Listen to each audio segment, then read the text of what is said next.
आगे बढ़ेंगे, बड़ी खबर आप तक पहुंचाएंगे। 27वीं आईनी तरमीम से मुतालिक सैनेट का इजलास जारी है। पीटीआई अरकान सैनेट इजलास से बाहर चले गए हैं। इनकी जानिब से इसका बॉयकॉट किया जा रहा है। बताया जा रहा है कि सैनेटर अब्दुल कादिर ने वुज़रा की अदम हाजिरी का मामला उठा दिया है। वुज़रा को फौरी बुलाया जाए, प्रिजाइडिंग ऑफिसर की जानिब से ये मौक़िफ़ इख्तियार किया जा रहा है। जबकि ऑलरेडी पीटीआई की जानिब से कह दिया गया था किसी भी किस्म की इस तरह की कार्रवाई का हिस्सा पीटीआई नहीं बनेगी। भरपूर एहतजाज पीटीआई की जानिब से रिकॉर्ड करवाया जाएगा। यही हम देख भी रहे हैं कि 27वीं आईनी तरमीम से मुतालिक सैनेट का इजलास इस वक्त जारी है। पीटीआई अरकान सैनेट इजलास से बाहर चले गए हैं। उनकी जानिब से इस इजलास का बॉयकॉट किया गया है। मजीद बात होगी, मलिक सईद अवाना में ज्वाइन कर रहे हैं। मलिक सईद बताएगा इस वक्त क्या हो रहा है ऐवान के अंदर।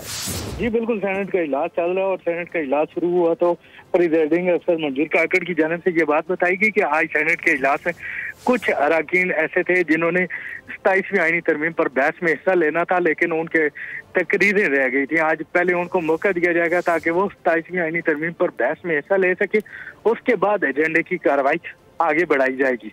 इस हवाले से जो पीटीआई के सेनेटर्स हैं उनकी जानिब से भी खिताब में हिस्सा लिया गया, 27वीं आईनी तरमीम पर बहस में हिस्सा लिया गया। इसके अलावा जो हुकूमती अरकान सेनेट हैं वो भी हिस्सा ले रहे थे। ये अचानक जो है पीटीआई के अरकान खामोशी से ऐवान से बाहर चले गए। उनकी जानिब से किसी किस्म के बाइकाट का या वॉकआउट का ऐलान ना किया गया, लेकिन वो खामोशी से बाहर चले गए। जबकि अपोजिशन की दीगर जमातों के अरकान ऐवान के अंदर मौजूद हैं।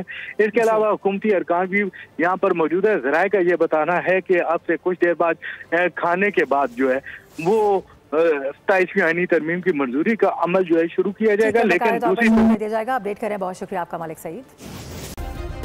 सब्सक्राइब करें और बेल दबाएं ताकि कोई खबर रह न जाए।